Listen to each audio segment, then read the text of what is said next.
Hi, my name is Jim McGreevy, and welcome to Second Chances with Jim McGreevy. And I'm here today with a dear friend, somebody who's not only a pastor, a leader, an advocate, somebody who understands the importance of second chances within the community, and someone who has the courage to lift his voice, and he's a voice for common sense and for thoughtful change. And that is Reverend Raúl Ruiz, who is the president of the New Jersey Coalition of Latino Pastors and Ministers. Reverend, thanks for being here. Thanks for inviting me. No, thank you much, my friend. I would like starting out where people grew up. Can you tell me a little bit about your background, your family, your mom, your dad, your brothers and sisters? I grew up in Argentina. Always been a Baptist, and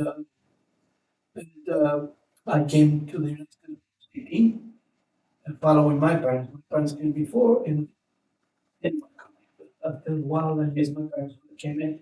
They actually I got a legal residence in the green card, and I just give it back to him. Really? Back in Argentina. But then when I wanted to come, they gave it to me right away. So obviously things were very different in Argentina. I mean, it's Well, they were bad, but not as bad as the economy. Yeah. Actually, it got worse because Yes. a lot of people disappeared. Yeah. The people here in Argentina,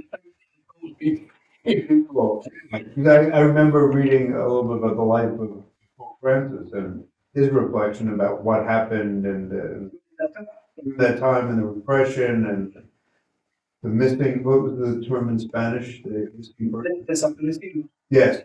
And And then there were the women, yeah, the mothers of Plaza de Mayo, they were called right up, right in front of the, we call it Casa Rosada, which is like the White House. right, And then they were marching, and they were asking for their children.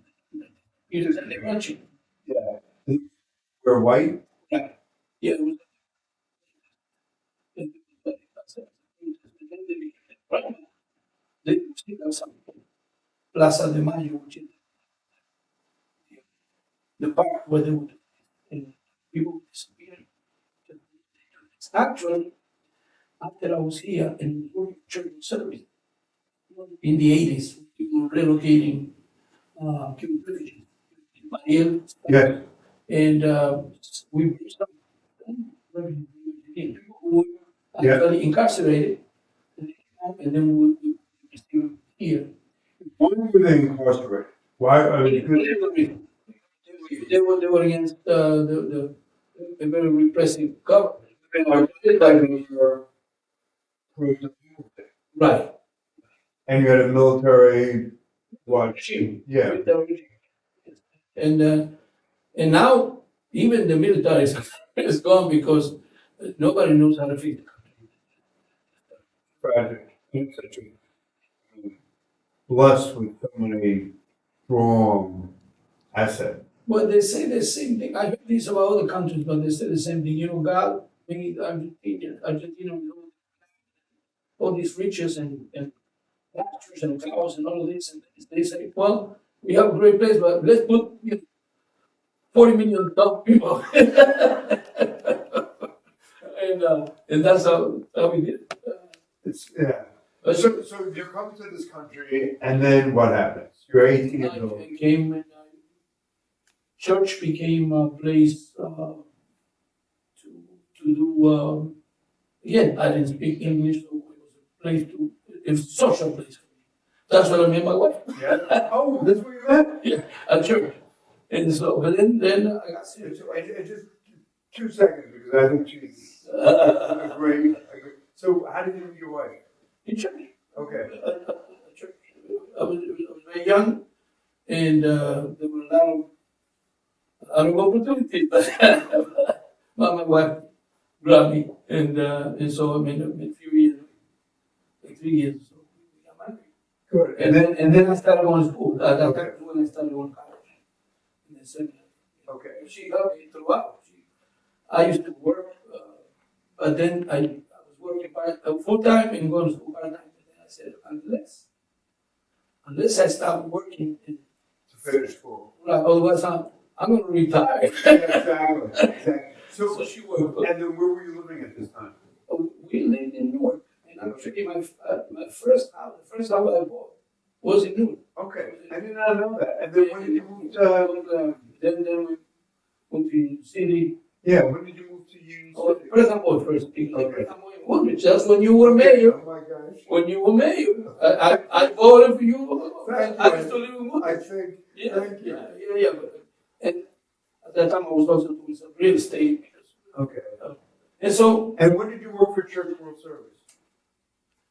in the 80s, very early 80s. I worked with that's a branch. Can you explain what Church World Service is to people who don't understand it? So I think they do tremendous work. It's an arm of many denominations, the Presbyterians, the Baptists, the Reformed, to resettle people from different countries. That's basically what it's done into. It's sort of the same thing you're doing, but with people from everywhere. All over the world. Right. And they do incredible work. I mean, these are people that are in diaspora. These are people in settlement camps. These are the poorest of the poor. And Church World Service goes in there, provides them with water, provides them with food, shelter, tents. Same thing that Catholic Charity does. Charity does, or Jesuit Relief Service. Right. And so what did you do at Church World Services? We were relocating human refugees. That was when the Maria happened. Yeah. When they opened during Jimmy Carter's Yeah. time in office. So Yeah. we would bring people here actually to Union City. Okay. We had an office in Union City. So this was Church World Service, which is New York, Washington, D.C., whatever. Right. This was the local office in Union In City. Union City at one of our churches. Okay. At the First Baptist Church. Okay. In Union City. And so we had an office there, and from there we would take people and try to find them jobs, housing, food. And I find Church World Service to be very professional, a good quality service, really thoughtful, really dedicated. So how long were you in Church World Service for? Well, I was already a pastor. But you weren't at your church then, were you? No. I was at that time I was a pastor in Perth Amboy. Okay. And so that's when I lived in Perth Amboy. Okay. And I was a pastor, but I was still in school. I was in seminary. Okay. And where did you do seminary? In New Brunswick, Okay. which is a Theological. Dutch Reformed. Yep. So I was seminary there. And it shows you the tradition of Rutgers University being founded by the Dutch But the Dutch Reformed. Reform, right? Actually, they did the seminary is older than Christian. Exactly. Yeah, they built the seminary first, and then from there they branched out into the college, and then the whole university. They all came out, and then they separated. Because Princeton is also, Princeton It's old, but this is old. Presbyterian. Right. Right. Oh, that would make sense. Dutch Reformed were here before the Scotch Presbyterians. Right. Okay. A few years. Yeah, but still. They- Stuyvesant. And actually, the queen, Yeah, Queen's College. she will come. The queen of Holland. Okay. When she will come to the country, she will always visit the seminary. Really? Yeah. We met there. I mean, the queen at that time. Yeah, You know that the one that's there now is from Argentina. No, You know that? Yeah, the wife of the king. She was from Argentina. Oh my gosh. Young lady. Okay. So you Dutch Reformed, Right. Argentina. But again, my roots were Baptist. In this country, I became American Baptist, which is the most progressive of all the Baptist denominations. And because Why did you do that? because I thought where I came from, in Argentina, it was a different denomination. I don't want to trust another denomination, but they were a lot stricter and much more parochial. Even So and I see you at your church, which is a loving, open church. And I see young people. And for me, Christianity, for my faith, it is the centerpiece of my life. It gives me my value structure, my family. And I find it to be calls me to be better, calls me to be more loving. And so many, because of whether it's politics or the media, so many young people look at Christianity today, unfortunately, as being something that's exclusive, that's limiting, that's conservative. And I mean, and I think Christianity, as I imagine Judaism or Islam or Buddhism, or Hindu, I mean, there are trends in every religious faith because it reflects people. But for me, it's always been about community and inclusion. Exactly. And- We not exclude. We can't exclude anybody. We want everyone to come in. And when they say, "Well, but this guy's a sinner," well, that's why I want Yeah, my church. yeah, I'm yeah, a sinner. yeah. So we want sinners. We want people who are normal people to come to church, and we put no limits on anybody for anything. And we're all broken. in With some way. everybody. Yeah, exactly. And we all, But what we do is to emphasize education, especially among young people. So we want everybody that wants to, of course, but we really make an effort to push people to go to college. Yep.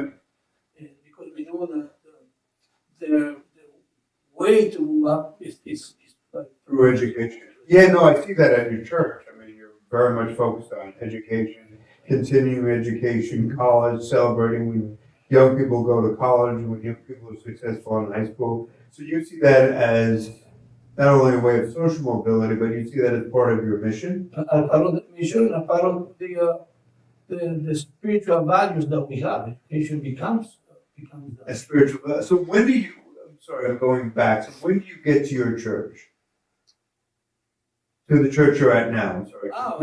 At least 30 years I've been there. I went there. I was a pastor, for example. I went there. So after Perth, then where do you go to Union City? Right. What happened was there was nobody at the church. The church was completely empty. The city was caving in. There was no money for anything. They were about to cut the lights. They couldn't pay. They had maybe 4 people, 5 people. And so And you said, boy, this looks like a great place to sign up. exactly. Yeah, believe it or not. But I was in another church, so I used to get paid from the other church. Not a whole lot, but I would get paid from it. And so when I came in, and then I had this real estate mentality. So I said, well, let's rent the parking space. Let's rent the house. And because they didn't have to pay me, these things, money started flowing in, and then from there, the church began to work. And we started a daycare. And I invited the people from the daycare to come to church. And that's it. Some, Yeah. But that's how the church started. So by then I quit my other church. And I decided to stay here. Well, obviously, before I used to come, it was just me and my wife and my daughters and my mom at that time and my sister. They would go to the other church. But then when I decided to come, they said, why don't you stay? But nobody wanted to stay. There was no people, there was no money. Nobody, pastor would come and leave because there was nothing. Why would you want? Like, how did you make a decision? Number one, I was very young. Number two, it was a challenge. And you say, no, we can make this work. This is the middle of Union City. We can make this work. And so, But it wasn't an Argentinian. no, Cuban. At the time it was Cuban. Now it's just Central American. Yeah. But I'm so effective that when the moment I said I was going to stay full time without pay, but full time, then I doubled the congregation. But then I brought my wife, my kids. so I doubled the membership within a week. That's impressive.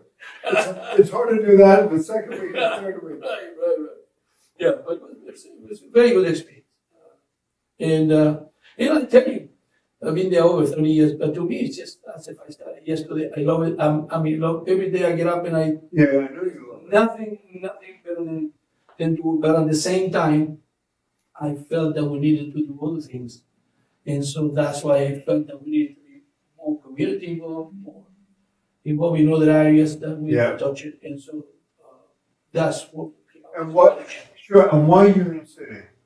Because that's what my church was. Yeah. And you say, large Hispanic Okay. population. We do have a service in English now. Yeah. For second and third generation, people still like to come to the Spanish. Yeah. But we do have a service in English at 10 o'clock. So how to the needs of the Spanish American community or the Argentinian community or the Cuban community? Is it significantly different from anyone else? No, everybody comes with the same needs. They come, first of all, of course, they need a job, they need housing, they need some food, they need contacts. But most of all, church becomes a place to make things, not only to make things happen, but to make friends. And people are lonely. Community. Come from another country, exactly.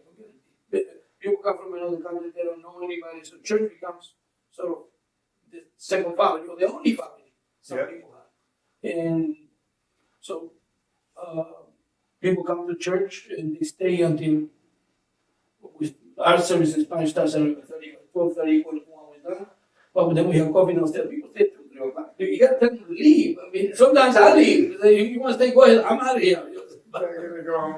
Because they have no other place to go. And they're craving Community. So isn't that something we all crave? Exactly.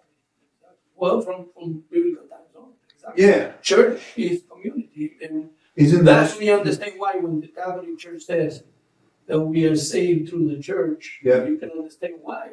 Because the church becomes your salvation, becomes the place for you to feel that community. You feel like you're part of something. Exactly. Like from my church, I feel like you feel like you belong. So not a commentary on the world on social media, on Twitter, on X, or whatever, but I think I grew up in a simpler time. Got on my bike, I didn't come home until my father said, "Make sure you're home when the street lights go on." But I knew my community. I knew that the neighbors in the street watched out for me. I knew they would also discipline me if I got out of line. I knew that church was a fundamental element. I would make an argument that community is even more important now than ever, particularly in an era with, like Facebook and Well, yeah, when we are more connected and yet more isolated than ever. yeah, but it's not connected. It's not connected necessarily in a healthy way. No. It's comparison. It's who's up, who's down. There's a lack of authenticity. So what is it about community that's spiritual? What is it about community that makes Raúl Ruiz better, or Jim McGreevy better, or any of us? Why is faith community uplifting? What community does is, first of all, you find role models. That's one thing. You find role model people that you say, I want to be like him. That's what happened to me. I wanted to be a pastor because my pastor was a great guy. He was a human guy, and he had been in jail in Cuban prison for 5 years, but he was so, at the same time so spiritual. He was very human. At that time, I brag about my hair. Now I have no hair, but I have no hair. And he put up with me, put up with my hair. He said, let him be. Really? So I said, I figured it'd be old time. no, on the contrary, he was so I wanted to be like him. And so that's the reason. To me, community is a place where you accept people, where you let people in, where people feel not only that they belong, but that they will be loving and accepting, and you will be received, even if they don't know. So community becomes important for that. And again, social media makes it fake. Yeah. And people, you don't have any friends in church. Well, not authentic friends. Exactly. In the community of faith, you can have people that you can look up to. You can find people that could help you, that will bring you along and try to give you some guidance. And of course, you have to have. You Have to want it. But you get a lot of guidance. Yeah. And a lot. So is it when you talk about community and you talk about the joy of community, the peace of community, the love of community, I find for me it makes me a better person. Exactly. And again, it's a God thing, but it's a very human thing. You see people that are like you, that are broken, as you mentioned before, but yet they're there, they're trying trying to be better, and without feeling that they are better, but they're trying to be better. And so community is sort of an extension of the God who made us. So for me, having a higher power is essential so that, it's to have a vertical relationship with the ground of our being, Adonai, Allah, God the Father. Yeah. But so there, just to hear, not to turn this into a theological discussion, but there's some people say you can have a wonderful sense of community without faith in a higher power. And just what's your sense of that? I think it's very difficult in today's world without any sense of a higher being, a higher power. It's very hard to have community. People look out for themselves, and again, the proof is social media. I think it's going to be a lot harder. People crave to be with other people, and even if they try, it's going to fail. Churches fail, synagogues fail, and because we know everything for everybody that people want, so much more. So if you don't have some guidance, whether it's the Bible, the Quran, or something that will guide you. Children of the book. Right. Yeah.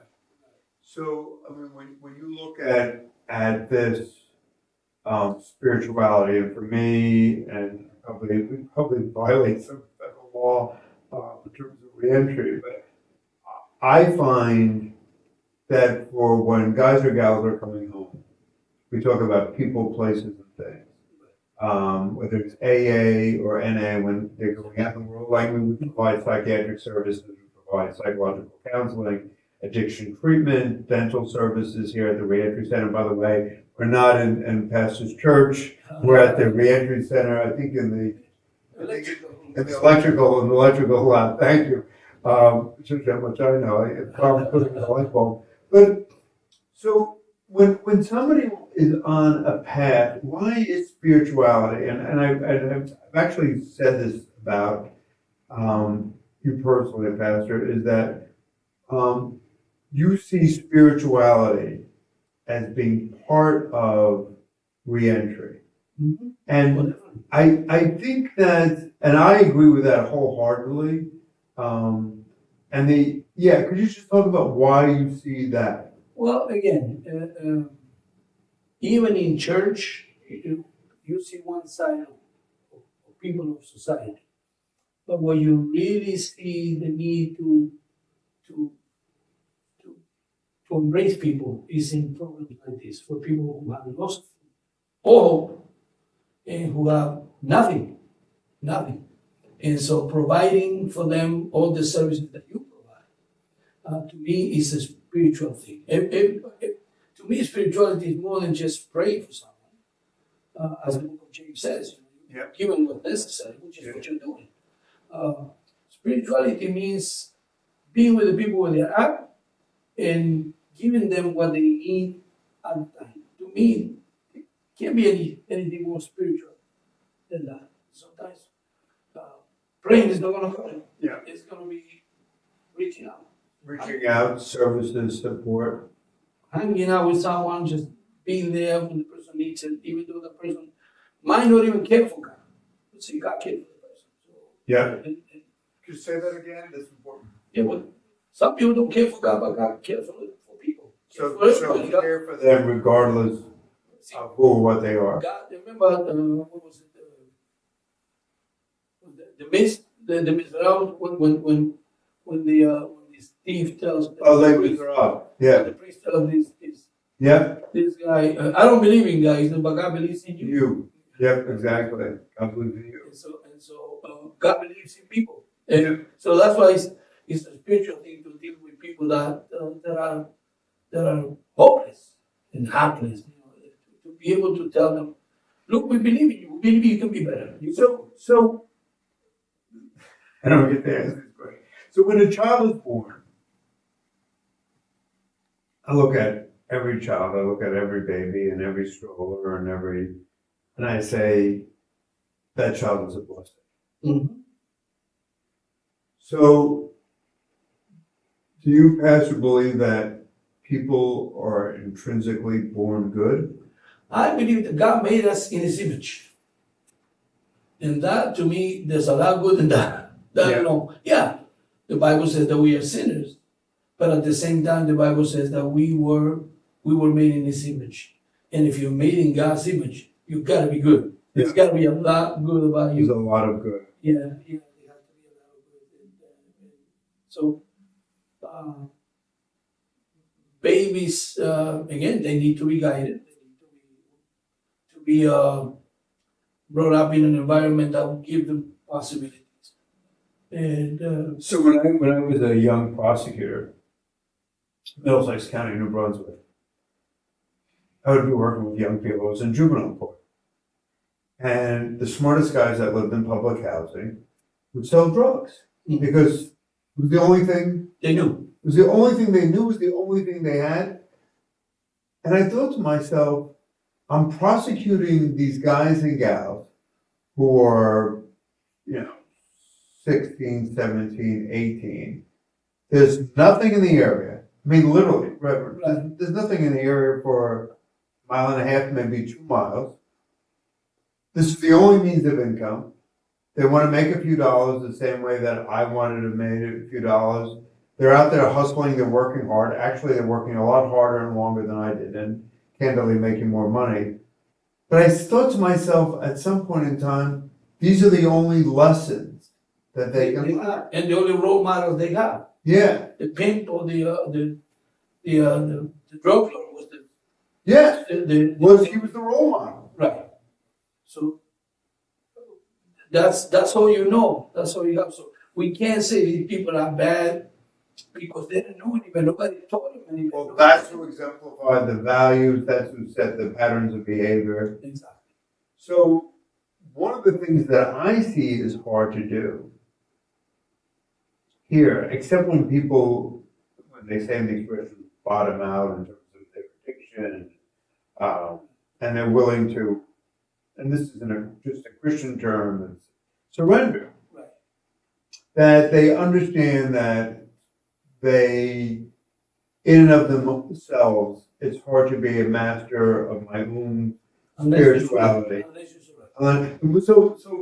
So That's surrender, is the paradox, right? so surrender has a very mixed term in American psychology. So people say surrender is a sign of weakness. Right. You don't surrender, you never surrender. Winston Churchill's great line. You see Never surrender. Donald Trump. Yeah, yeah, exactly.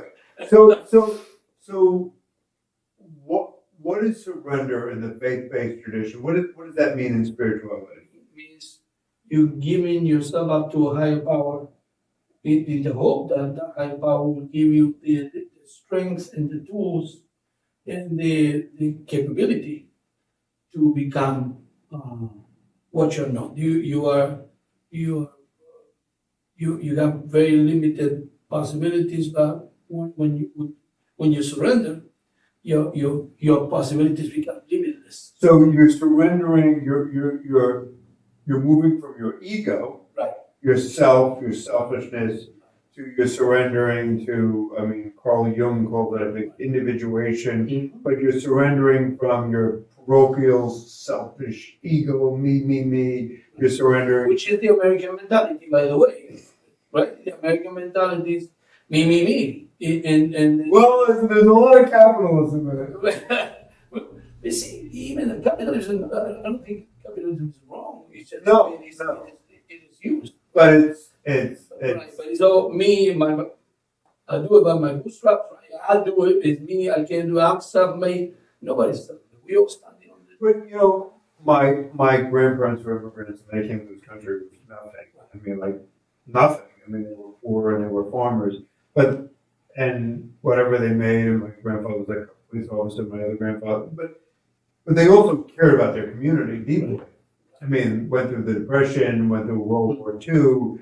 It's neighbors, it's people who were sick, people who were suffering. So it was, yes, I'm pulling myself up by the bootstraps, but I know the guy next to me, for me, my father's mother died in childbirth.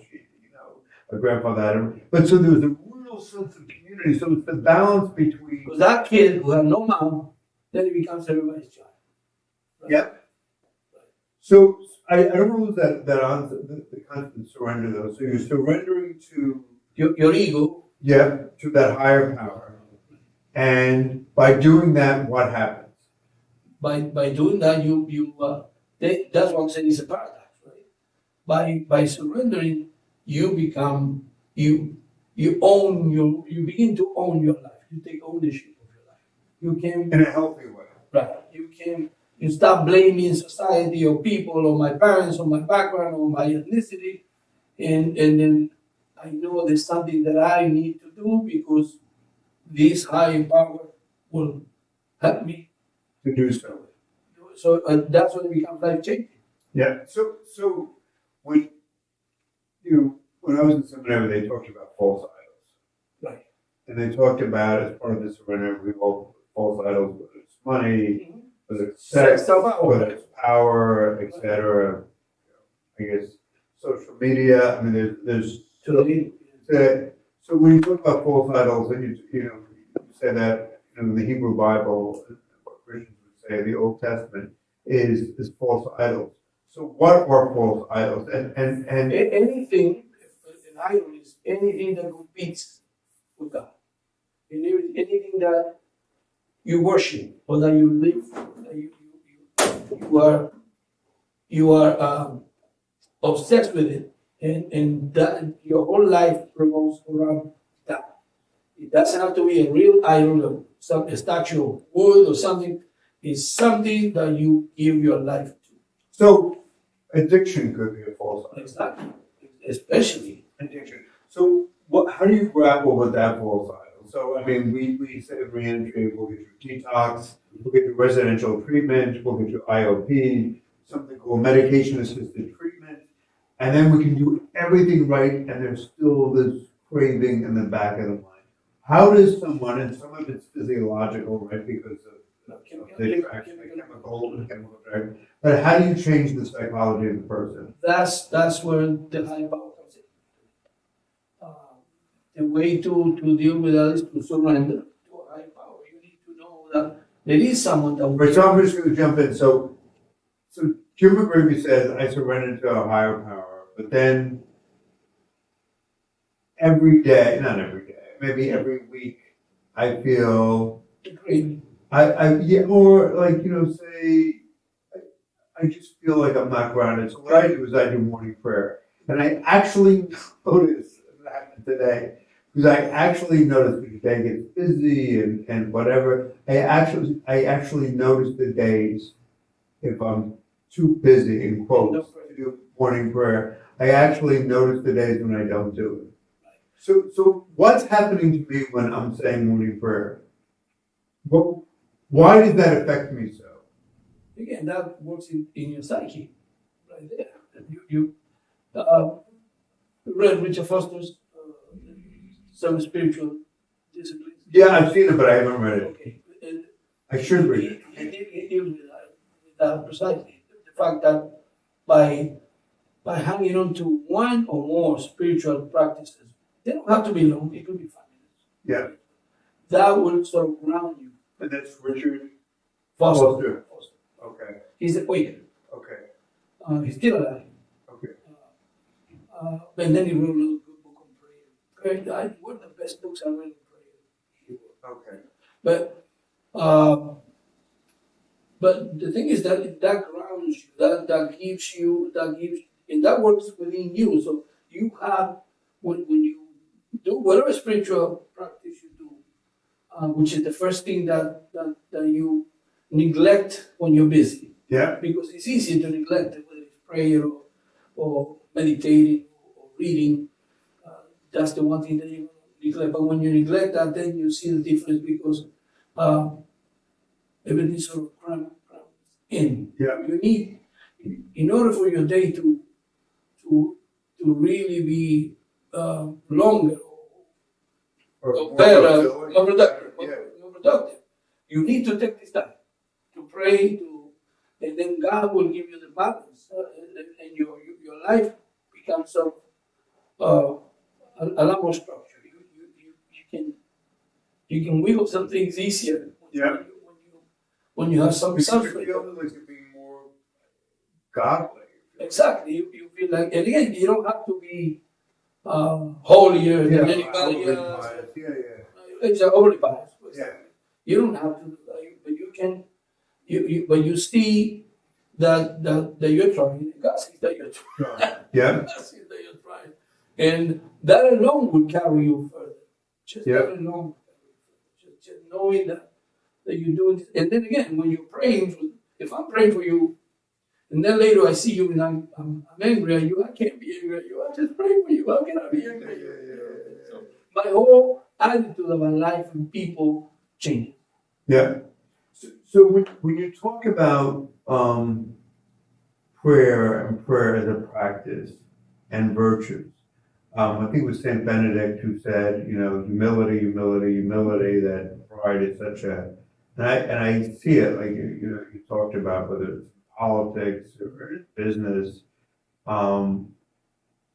It seems, Reverend, that there's a lot of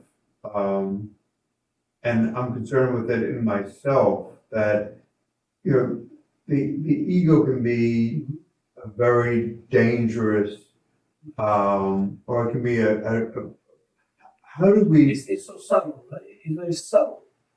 You don't see it coming, and then you pray a lot, and then you begin. Well, I'm a better prayer warrior than you are. So that's a different kind of prayer. I'm not like I'm more saintly than you are. I'm proud of my humility. Yeah, exactly. I'm more humble than you are.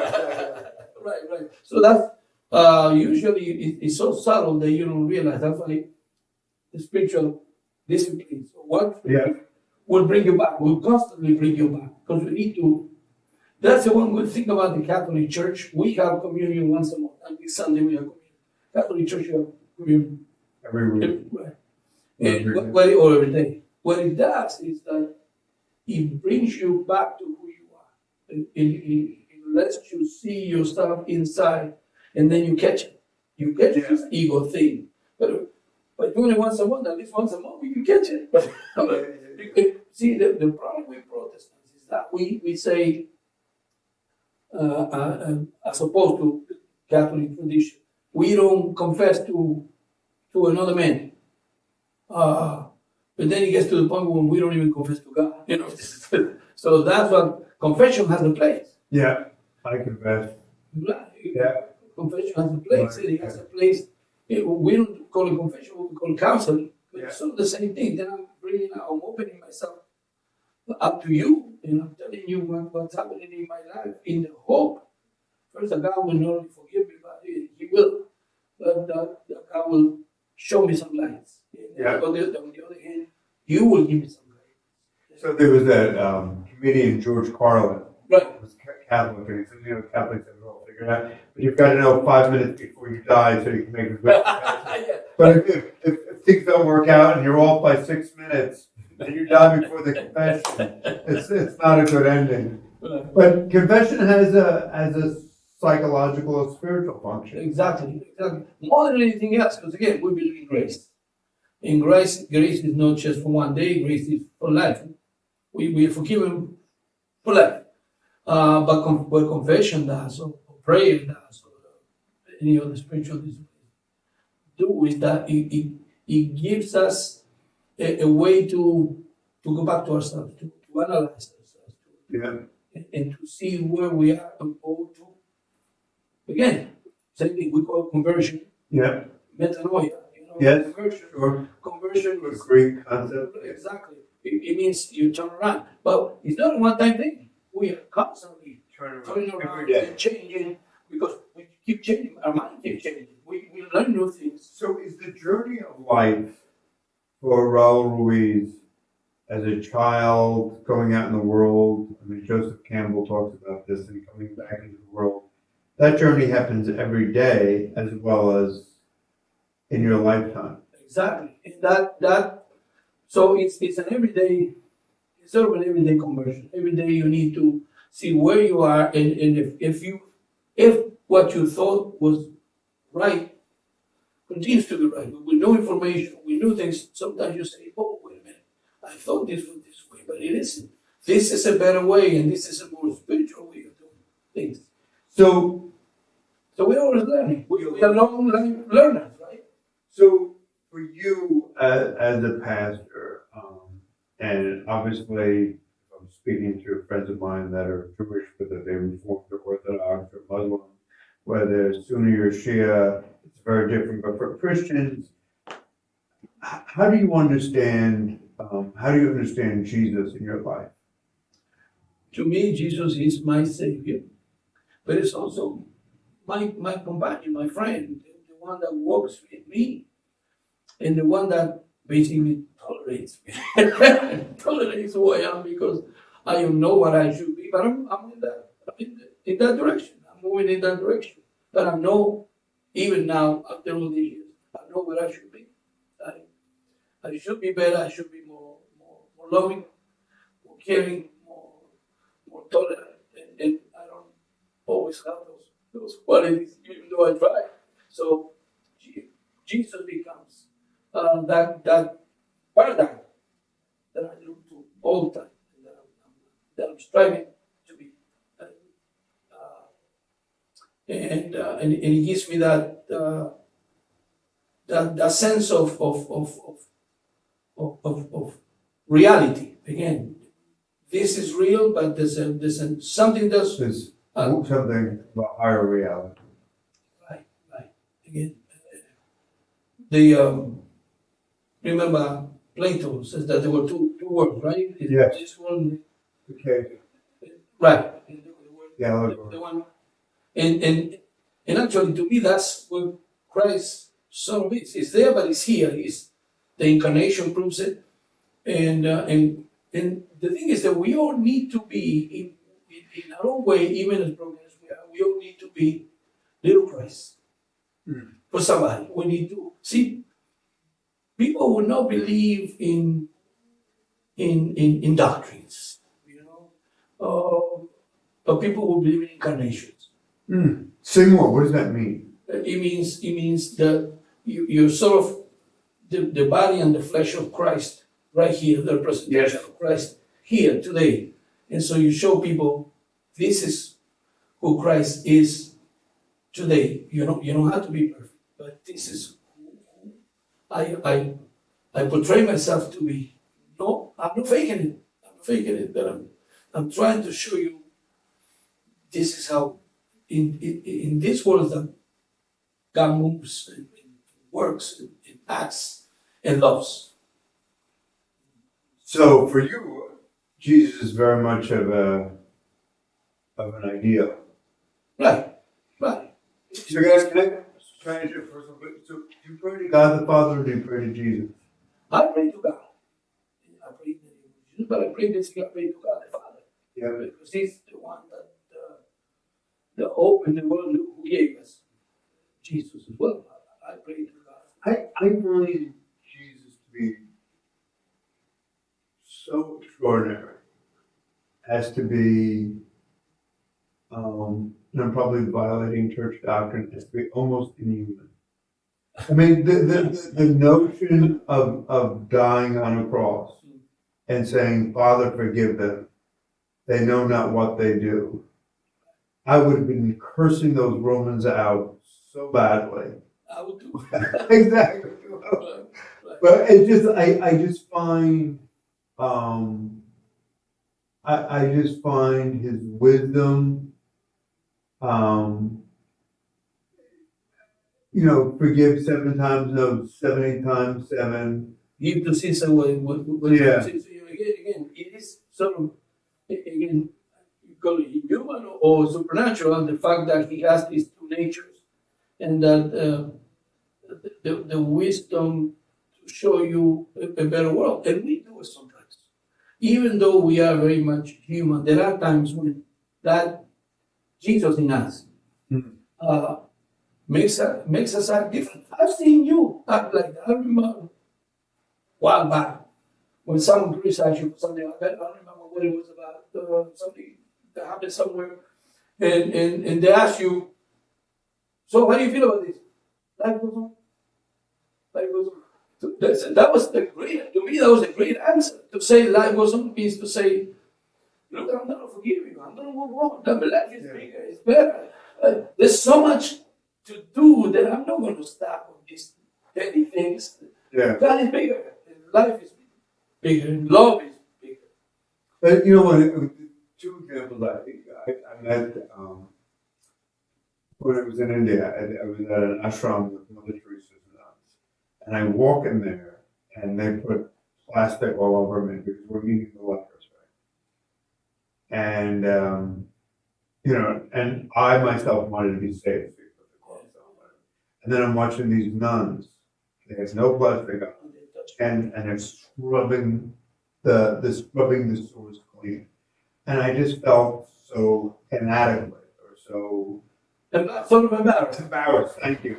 You know, it's just, and I was just aware enough to know that they're protecting me, but the people that are doing the real work, the people who are doing the real loving work, the people who are showing, you know, compassionate kindness, or without all of the scar. And it almost became a metaphor for the distance between me and perfect love. But, And that's so like this, like what they do. Yeah. I remember in the Bible, you have that case where there was this guy with leprosy, and Jesus came to touch him. Touch him. No gloves. yeah, No. exactly. You went to Yeah. touch him. So that's so much like this. Say, I'm not afraid. I'm not afraid of touching you. Remember with the AIDS? Yeah, Cornell O'Connor. Right. Yeah, some people were just in, yeah, I just, like nurses and doctors who just loved people regardless of who they are, their sores, and just, and then like this past summer I was in Egypt and there was, I was with a Coptic metropolitan, Okay. and he said when he was a young priest and he was in a community outside of Cairo, he went house to house, to every Muslim house and to every Christian house, and introduced himself and said, I just want to be of service. And I was just like, wow. You do that again out of the love you have for God. I remember this missionary who was helping Jewish people. They were refugees. He was helping them, and someone said, why are you helping? They're not even Christian. But I am. He said, Yeah. I am. Yeah. So that's how you help. Yeah. So to do what your godly sense of mission Exactly. calls you. So, Crystal, we're running out of time. So, how do you know what your mission is in life? My mission is to try to be, like I said before, Jesus for one person. If I can do that for one person, if I can just for one person become Jesus in the flesh with all my imperfections, then I'm happy with that. And so here in the United States, our mission is to help the disadvantaged, the poor, especially everybody, but especially among the Latinos, because those are the ones that do not speak the language and they need some tools. But I see it in other communities. We need to bring Jesus for those who need it, even if they don't need it. So, you know, this summer, and you had met Sister Norma Pimentel, and Jacqueline, my daughter, and I were at that border, and these young families are coming, and they're like 24, 28, and they're making a decision, Pastor. Do I bring my son because he'll be dragged into the narcos? Do I bring my daughter because the martyr she'll be sexually assaulted? Decisions that, like, that's all. Tell your story. This is like a multiple. You know, I was going to say that I didn't use it in the immigration conference because I didn't have time. But Sunday morning, my wife brings this lady to my office. I don't like to talk to anybody before the service because people come with this pettiness or things. I don't want to talk to anybody. I wait until after the service because then otherwise it affects my preaching. It affects what I'm going to do. I do it after the service because then if I respond in an unpastoral way, I have a whole week to repent. but so she brings this lady, and so I said, if she brings them, it must be serious. So how can I help her? She says, I just wanted to pray for my daughter. My daughter, as we speak, is crossing the border with a coyote. She's 14 years old.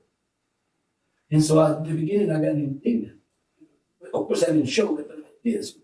And so I asked him, why would you bring a 14-year-old daughter through the border with a coyote? She says, because back in the village where I'm from, the soldiers tried to rape her twice. So I had to risk it and bring it. She paid $4,000. Money that she didn't have, money she had to borrow from everybody. So that comes to what you mentioned. Yeah. And the coyote, just so that the American audience understands, these are narcos.